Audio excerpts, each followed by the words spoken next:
Salam dostlar. Bugünkü mövzumuz complex sentence and structural types'dır. Videoya qeydlə başlamaq istəyirəm. Budaq cümlə öndə gələndə virgülün qoyulmasına, arxada gələndə isə virgülün düşməsinə diqqət edək. MIQ və sertifikasiya imtahanlarında also, because və ya when görən kimi virgül qoyub qoyulmaqda tərəddüd edirsinizsə, bu videoya diqqətlə baxın.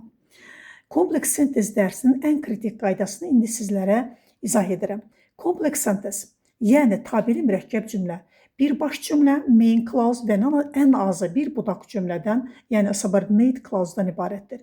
Budaq cümlələr funksiyalarına görə 3 qrupa bölünürlər. Adjective, yəni relative clause, isimdən sonra gəlir. Example, the teacher who is teaching English is here. Adverb clause, zaman, səbəb, güzəşt bildirir. Example, although it was raining, we went out.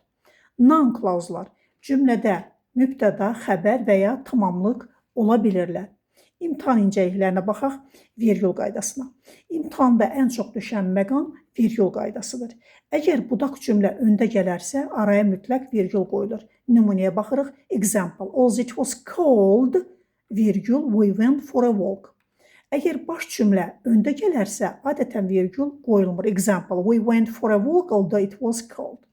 Bu kiçik durğu işarəsi imtahanda sizə qiymətli ballar qazandıra bilər. Budaq cümlələrin ən mürəkkəb növü olan noun clause və inversiya tərələri üçün növbəti videomuzu izləməyi unutmayın.